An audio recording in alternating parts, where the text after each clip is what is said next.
देखिए, आगे के सूत्र में हमने कल जाना कि वीर्य अर्थात बिंदु जो है, बिंदु शब्द के लिए ही वीर्य का प्रयोग शब्द का प्रयोग किया गया है कि बिंदु अर्थात वीर्य को सुरक्षित रखने से साधक का शरीर सुगंध से युक्त हो जाता है।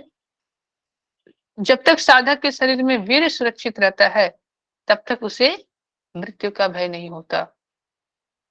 और आगे क्या कहते हैं श्लोक के माध्यम में, चित्तायक्तं नृणां शुक्रं शुक्रायक्तं च जीवितं तस्माच्छुक्रं रक्षणीयं योगिभिश्च प्रयत्नतः। अर्थात सभी मनुष्यों का वीर्य सदा उनके चित्त को ही नियंत्रण में होता है, इसलिए साधक को अपने चित्त पर पूर्ण नियंत्रण रखते हुए वीर्य की रक्षा करना चाहिए। तो चित्त को, हमारा जो चित्त है वो तो बहुत चंचल होते हैं, तो उसको नियंत्रण करने के लिए, उसको स्थिर करने के लिए इस प्रकार से हम वीर्य की रक्षा करते हैं। जब सभी मनुष्यों का वीर्य सदा उनकी चित्त को ही नियंत्रण करता है, इसलिए साधक अपने चित्त पर पूर्ण नियंत्रण रखते हुए वीर्य की रक्षा करना चाहिए। अगर आपने ये धारण कर लिया कि नहीं मैं ब्रह्मचर्य का पालन करूंगा, तो आस्ते आस्ते क्या है कि आप अपने मन को भी जीतना प्रारंभ कर देंगे। तो यहाँ पर जो चित्त शब्द का प्रयोग किया गया है, यह मन के लिए किया गया है। यहाँ पर मन का परिवाचिक चित्त है। चित्त की पतंजलि योग दर्शन में 4 अवस्था बताए हैं, है ना? 5 है ना सर? और कौन कौन से बताइए? Very good. क्षिप्त, मूढ़, विक्षिप्त, एकाग्र, निरुद्ध। निरुद्ध, वेरी गुड, धन्यवाद, आपने बताया। मैं 4 बोला तो आपने 5 बताया, क्योंकि 5 ही है, क्षिप्त, मूढ़, विक्षिप्त और एकाग्र, निरुद्ध। तो अब देखिए यहाँ पर जो जिस प्रकार से यहाँ पर जो मन की बातें कहते हैं कि इस श्लोक में चित्त एवं वीर्य के आपसी संबंध के विषय में बहुत ही महत्वपूर्ण भूमिका का वर्णन किया है। कि बहुत सारे व्यक्ति का मानना है कि वीर्य का पतन एवं रक्षा दोनों ही हमारे शरीर का योगदान होता है, जबकि यह पूर्ण रूप से हमारा चित्त का विभाग है। वीर्य का रक्षा एवं पतन दोनों ही हमारे चित्त के द्वारा संभव होते हैं। कामुकता और संयम में ये दोनों ही चित्त के विषय होते हैं।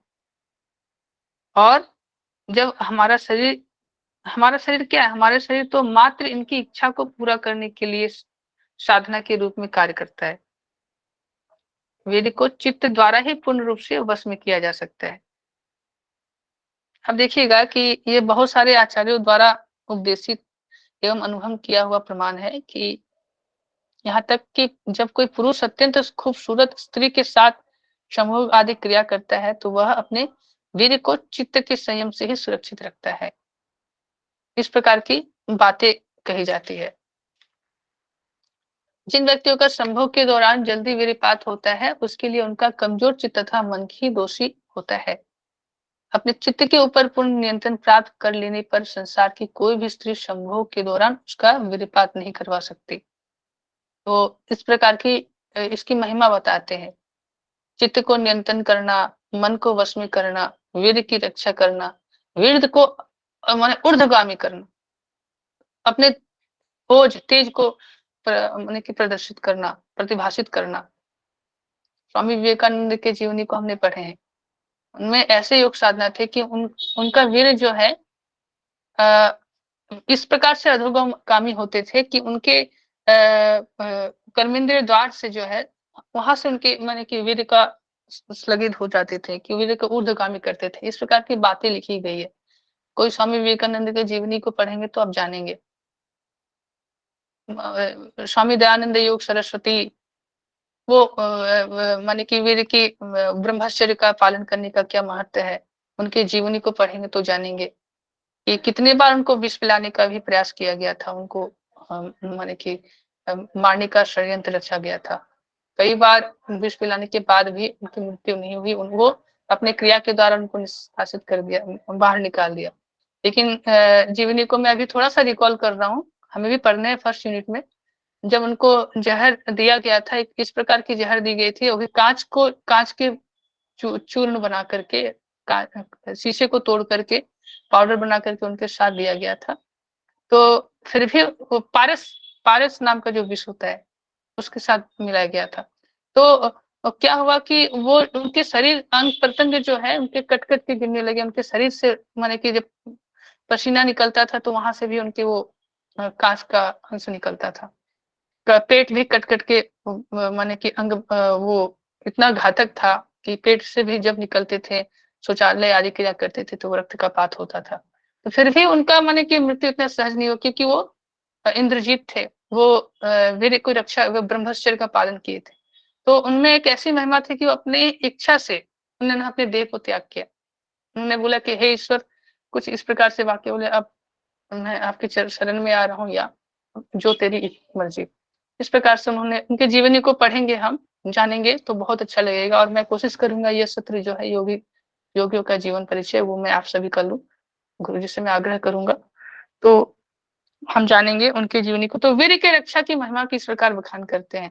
तो संसारिक व्यक्ति भी वीर को, अगर चित्त को, अपने मन को कंट्रोल कर लिए, जो अपने मिथुन आदि क्रिया को है उनको अगर ज्ञान में अपने लक्ष्य की ओर लगा लिए, कि हम अपने दृष्टि सदैव अपने लक्ष्य पर रखेंगे, हमारे जीवन का जो उद्देश्य हम उस कर्म में रखेंगे, तो वो भी ब्रह्मचर्य का पालन कर सकते हैं। और ब्रह्मचर्य का एक अंश है, ये पूरा वीर का रक्षा करना ही ब्रह्मचर्य नहीं है। ब्रह्मचर्य है कि ब्रह्म के जैसा आचरण करना, सारी जो दिव्यता है उनको धारण करना, अहिंसा, सत्य, अस्तेय, ब्रह्म का पालन करते हुए ब्रह्मचर्य की रक्षा करना, सदमार्ग पे चलना, काम वासनाएं जितने भी प्रमाद है उनको त्याग करते हुए एक प्रचंड प्रखंड पुरुषार्थ करना। इस प्रकार की जो हमारी क्रियाशील क्रिया पद्धति है, जो हमारे जीवन दिनचर्या होना चाहिए, वो ब्रह्मचर्य को दर्शाता है। सिर्फ वीर रक्षा करना ही नहीं दर्शाता, और ईश्वर के प्रति अग्रसर होना। तो यहाँ पर संसारिक व्यक्ति के लिए और एक अपने जो कर्मेंद्रिय, जो अपने चित्त को नियंत्रण कर लेते हैं, उनकी महिमा करते हुए बताते हैं कि जिन व्यक्तियों का संभोग के दौरान जल्दी विरपात हो जाता है, उनके लिए उनका कमजोर चित्त तथा मन ही दोषी होता है। ठीक है। जिस चित्त मन के पूर्ण रूप से नियंत्रण में होने से वह अपने वीर का स्वामी बन जाता है, तथा उसकी इच्छा के बिना उसके वीर का पतन असंभव है। इसलिए साधक को अपने चित्त को अपने नियंत्रण में करने के लिए आवश्यक योग साधना का अभ्यास करना चाहिए। अब देखिए क्या कहते हैं, माताओं के लिए क्या कहते हैं, स्त्रियों के लिए क्या कहते हैं, कि वज्रोली मुद्रा के अभ्यास से साधक ऋतुमती, अर्थात जिस स्त्री को मासिक धर्म आदि नियमित रूप से आते हो, जिनके मासिक धर्म का समय ठीक है और कोई असुविधा नहीं होती, उनके समय पर हो जाते हैं, उनके लिए क्या कहते हैं, उनके लिए वज्रोली मुद्रा का अभ्यास से रज को, जो कि बीज रूप होता है, और वीर को अपने जनेन्द्रिय द्वारा, अंग द्वारा ऊपर की ओर खींचना चाहिए। माने इनके माने इस प्रकार से हठ प्रदीपिका में वर्णन किया गया है वज्रोली के माने कि एक स्त्री को क्या करना चाहिए। वीर को अगर जब संभोग आदि क्रियाएं के समय वीर को किस प्रकार से अपने अंग प्रत्यंग की दिव्यता, अपनी सिद्धि प्राप्ति के लिए हमें क्या करना चाहिए, कि वो वीर को भी अपने रज को मिलाने के लिए, या रज के द्वारा, या अपने क्रिया आदि द्वारा, अंग द्वारा ऊपर की ओर खींचना चाहिए। इस प्रकार से महिमा बताते हैं। और क्या कहते हैं, इसके बाद हम जानेंगे कि हाँ, सहजोली का वर्णन करते हुए क्या होते हैं, अमरोली का वर्णन करने से क्या होता है। तो अब देखिए, ये हमने बजरोली के विषय में जाना, बजरोली के साथ साथ हमने ये जाना कि बजरोली क्रिया कैसे करनी चाहिए, साथ ही साथ बजरोली मुद्रा, माफी चाहूंगा, बजरोली मुद्रा हमें कैसे करनी चाहिए, साथ ही साथ ये जो क्रिया है इनके भीतर किस प्रकार से हमें वीर को रक्षा करते हुए अपने चित्त की नियंत्रण करना चाहिए, वीर की रक्षा से हम किस प्रकार से अपने चित्त को नियंत्रण कर सकते हैं। साथ ही साथ स्त्री आदि को जब संभोग आदि क्रिया के समय वीर को क्या करना चाहिए, कि अपने ओर खींच लेना चाहिए, अपने रज के द्वारा उसके मिलाना चाहिए। उससे क्या होता है, हम सहजोली आदि क्रिया पढ़ेंगे तब जानेंगे। अब देखिए, हमने यह जाना कि बज्रोली के 2 प्रकार होते हैं। ओके, तो वो दो क्रिया कौन से है? एक सहजोली और अमरोली। तो बज्रोली मुद्रा के ही दो प्रकार हैं। ये जो दो मैं क्रिया बोल रहा हूँ क्योंकि एक कर्म ही है, लेकिन ये मुद्रा जो है ये सहजोली और बज्रोली यह किसकी किसके अंश है? तो यह दो प्रकार की बताए गए हैं, बज्रोली का दो प्रकार बताया गया है। अब हम जानेंगे आगे। देखिए यहाँ पर गुरु जी ने भी कहे कि अगर स्त्री साधिका के रज को ऊर्ध्वगामी कर सोमरस से मिलाकर मस्तक पर धारण कर लेती है तो वो भी योगिनी के नाम प्रसिद्ध हो जाती है और भूत भविष्य को जानने वाले ही हो जाते हैं, आकाशगामिनी बन जाती है। इस प्रकार से लाभ की बात, शरीर शरीर वज्र के समान मजबूत हो जाता है, देह सिद्धि को देने वाला होता है, मुक्ति परक। आगे हम पढ़ेंगे श्लोक में भी, मैं आप सभी को बताने का प्रयास करूंगा। गुरुजी ने सब चीज को यहाँ पर, हमारे कौशल सर ने सब कुछ यहाँ पर लिख दिए हैं जिस्ट में, तो मैं पुस्तक से भी आप सभी को बताता हूँ कि आप उसे सुने और समझे। और पढ़ने के लिए आप अपने, अगर पुस्तक है, केवल ध्यान है, चौखंबा पब्लिकेशन है या हमारे मुंगेर पब्लिकेशन है, वहां से भी आप अध्ययन करें और ज्यादा से ज्यादा ज्ञान को ग्रहण करें। अब देखिए यहाँ पर बजरोली के कितने प्रकार बताए गए? दो प्रकार बताए गए हैं। क्या कहते हैं कि बज्रोली मेथुना दुर्धम स्त्री पुंसो स्वांगलेपनम आसीनयो सुखेनैव मुक्त व्यापार योचना। सहजोली एवं अमरोली बज्रोली मुद्रा के ही दो प्रकार हैं। इनमें से सहजोली क्रिया को बताते हुए कहा है कि योग साधक अथवा साधिका दोनों ही बज्रोली क्रिया करने के बाद क्या करें कि जले हुए गोबर की उत्तम भस्म राख को क्या करना चाहिए कि पानी में मिला करके अपने अपने जननेंद्रियों, पुरुष है तो वो लिंग द्वारा, माता है तो योनि द्वारा, अंगों पर क्या करें लेप करने, अंगों पर लेप करके लगाएं। ध्यान से सुनिएगा, इनमें सहजोली क्रिया को बताते हुए कहा है कि योग साधक अथवा साधिका दोनों ही बज्रोली क्रिया के बाद जले हुए गोबर के उत्तम भस्म को पानी में मिलाकर अपने अपने जननेंद्रिय अंगों पर लेप करके लगाएं। यह क्रिया क्या कहलाता है कि सहजोली कहलाती है। इसको करने के बाद साधक को कुछ समय तक सुखपूर्वक बैठना चाहिए। यह अभ्यास के विषय में बताते हैं। ये यहाँ से आपको निश्चिंत रहे कि इस प्रकार से यहाँ से कोई प्रश्न नहीं पूछा जाएगा। हाँ, यहाँ पर क्वेश्चंस कहाँ से आएंगे, ज्यादातर जो इसके बेनिफिट है वहां से पूछे जा सकते हैं, मैं आप सभी को वहां बताऊंगा। और क्या कहते हैं आगे कि सहजोलिरियम प्रोक्ता श्रद्धेया योग भीषदः अयम शुभ करो योगो योगी मुक्ति विमुक्तिदः। अर्थात सभी योग अभ्यास में सहजोली क्रिया ही सदैव अत्यंत शुभकारी अर्थात अच्छा फल प्रदान करने वाला कहा गया है। यह साधकों को मुक्ति एवं विशिष्ट मुक्ति प्रदान करवाने वाली है होती है। तो देखिए सहजोली क्रिया में क्या होता है, गोबर के भस्म को जल में घोरकर शरीर पर लेप करें या लिंग आदि पर भी उसका लेप करें। और हमने सहजोली के विषय में पढ़ रहे हैं, तो साथ ही साथ हम बज्रोली के भी जानेंगे। और क्या कहते हैं कि इस सहजोली क्रिया के अभ्यास पुण्य अर्थात धार्मिक धैर्य से युक्त एवं तत्व ज्ञानी अर्थात यथार्थ ज्ञान रखने वाले, इच्छा रहित और तृप्त अथवा शांत, जिनका जो किसी वस्तु को पाने की इच्छा ना रखते हो, साधक को ही सिद्ध होता है। जो निष्कामी है, जिस निष्काम भाव से कर्म करते हैं, जिसमें कोई कामना नहीं होती, जिसमें विषय वासना के प्रति आसक्ति नहीं होती, उनके लिए ही यह लाभप्रद होता है। यह था हमारे सहजोली के महत्व, सहजोली की प्रशंसा, सहजोली की महिमा। अब हम अमरोली के विषय में पढ़ते हैं, जानते हैं। तो अमरोली के विषय में क्या कहते हैं कि पित्तो लवणातम तथाम्बुधराम विहाय निश्चारतां धाराम निषेव्यं शीतल मध्य धारा कापालिके खंडमते अम्रोली।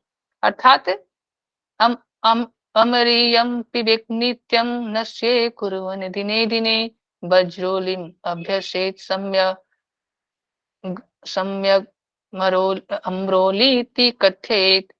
तो इसका यहाँ पर श्लोक इस प्रकार से दिया गया है 96 से 97 नंबर श्लोक कि मूत्र विसर्जन अर्थात मूत्र त्याग के समय मूत्र की पहली धारा। अब देखिए अमरोली को किस प्रकार से करने की विधि है बताते हैं कि मूत्र की पहली धारा को त्यागने के लिए कहा गया है और आखिरी धारा को सार रहित होती है। दो बात बताया गया, पहली धारा को छोड़ना है, दोनों धारा को छोड़ना है।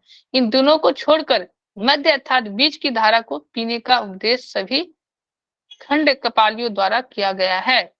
इस क्रिया को अमरोली कहा जाता है। अब देखिए यहाँ पर कहा गया मूत्र की पहली धारा और अंतिम की जो धारा है उसको छोड़ करके इस क्रिया को करने के लिए कहा गया है। क्या बता सकते हैं क्यों इसको छोड़ने के लिए कहा गया है? कोई भी बताने का प्रयास करे। पहले इसमें जो होता है मूत्र, उसके इसमें जो शरीर की गंदगी है वो निकलती है, शायद पित्त होता अल्कलाइन होता है हाँ, वो, पित्त होता है, पित्त एसिडिक होता होता है, पित्त एसिडिक होता होता है। है। Very good. हाँ, और अंत में भी छोड़कर करते हैं, है ना, पहली और अंतिम, और बीच को लेने के लिए कहता है, किस लिए कि मूत्र विसर्जन के समय मूत्र की पहली धारा जिसमें पित्त की मात्रा अधिक होती है एवं आखिरी धारा जो सार रहित होती है, इन दोनों को छोड़कर मध्य अर्थात बीच की जो धारा है वह पीने का उपदेश सभी खंड कपालियों के द्वारा किया गया है। इस क्रिया को क्या कहते हैं? तो इस क्रिया को अमरोली कहा गया है। नित्य प्रति जो साधक अपनी नासिका के द्वारा अपने ही मूत्र को पीता है और साथ ही वज्रली मुद्रा का भी अभ्यास करता है, इन दोनों के मिले हुए रूप को ही अमरोली क्रिया कहा गया है। माने अमरोली क्रिया क्या है कि एक तो हमने जाना कि मित्र के जो मध्य मार्ग वाला जो मूत्र होता है उसका पान करना है, साथ ही साथ जो साधक अपनी नासिका के द्वारा अपने मूत्र को पीता है और साथ ही साथ वज्रली मुद्रा के भी अभ्यास करता है, इन दोनों के मिले हुए रूप को ही अमरोली क्रिया कहा गया है। अब आइए हम वज्रोली को लाभ को जानते हैं। वज्रोली के लाभ की महिमा बताते हुए क्या कहते हैं कि अभ्यासानि श्रुतम चांद्रिम विभूत्या सह मिश्रेत धारयेत् दुक्तमांकेषु दिव्य दृष्टि प्रजायते। अर्थात वज्रोली के लाभ क्या है? वज्रोली के लाभ के विषय में क्या मिलते कहते हैं कि वज्रोली मुद्रा का अभ्यास करने से हमें किसकी प्राप्ति होती है? तो दिव्य दृष्टि की प्राप्ति होती है। वज्रोली मुद्रा का अभ्यास करने के बाद जो श्वेत स्राव अर्थात सफेद तरल पदार्थ को भस्म में गोबर के साथ मिलाकर उसे अपने माथे पर लगाने से साधक को दिव्य दृष्टि की प्राप्ति होती है। अगर स्त्री अब क्या कहते हैं आगे कि अगर कोई महिला योग साधक अच्छी प्रकार से वज्रोली मुद्रा का अभ्यास करके पुरुष के वीर को अपने अंदर खींचकर अपने रज की रक्षा कर लेती है तो वह योगिनी कहलाती है। क्या कहते हैं कि अगर स्त्री साधिका भी रज को ऊर्ध्वगामी कर सोमरस से मिलाकर, है ना, क्या करे कि मस्तक पर धारण कर लेती है तो वह भी योगिनी के नाम प्रसिद्ध हो जाती है। इस प्रकार अभ्यास करने से उस योगिनी के थोड़े से भी रज का नाश नहीं होता, इसमें किसी प्रकार का कोई संदेह नहीं है, जिसके फलस्वरूप उसके शरीर में स्थित नाद भी प्रकाश स्वरूप में उपस्थित हो जाता है। और आगे क्या कहते हैं कि वज्रोली मुद्रा के अभ्यास से अपने शरीर में स्थित वीर्य और रज एक दूसरे के साथ मिलन होने पर योगी साधक को सभी प्रकार की सिद्धि की प्राप्ति होती है। साथ ही साथ जो महिला योग साधक आंकुचन प्रक्रिया अंदन की ओर खींचना आंकुचन की प्रक्रिया के माध्यम कहते हैं कि रक्षे दांकुंचनाधुर्यम या रजः सा ही योगिनी अतीतानागतम व्यक्ति खेचरी च भवे ध्रुवम। जो महिला योग साधक आकुंचन प्रक्रिया के द्वारा अपने रज को ऊर्ध्वगामी कर लेती है अर्थात अपने रज को ऊपर की ओर खींच लेती है वह निश्चित तौर से योगिनी होती है, उसे भूतकाल एवं भविष्यकाल का ज्ञान हो जाता है। इस प्रकार से बता रहे हैं वज्रोली के लाभ। आपने सभी बताए थे ना कि भूत और भविष्य का ज्ञान हो जाता है। देखिए इस प्रकार से यहाँ पर लाभ वर्णन किया गया है। इसके अतिरिक्त उसे आकाश गमन की सिद्धि की प्राप्ति होती है। क्या बता सकते हैं आकाश गमन का अर्थ क्या होता है? आकाश में संचार करना। आकाश में संचार करना, बहुत बढ़िया। आकाश गमन की सिद्धि की प्राप्ति होती है। और वज्रली मुद्रा के अभ्यास से साधक का शरीर उनके सिद्धियों से युक्त हो जाता है। इस वज्रली मुद्रा का अभ्यास करने से भोग युक्त जीवन जीने वाले व्यक्ति को भी मुक्ति मिल जाती है। इस प्रकार से वज्रोली की महिमा का बखान किया गया है। तो आज मैं आप सभी का सत्र में इतना ही लेना चाहूंगा। तो शक्ति चालिनी मुद्रा का हम कल बखान करेंगे, कल जानेंगे।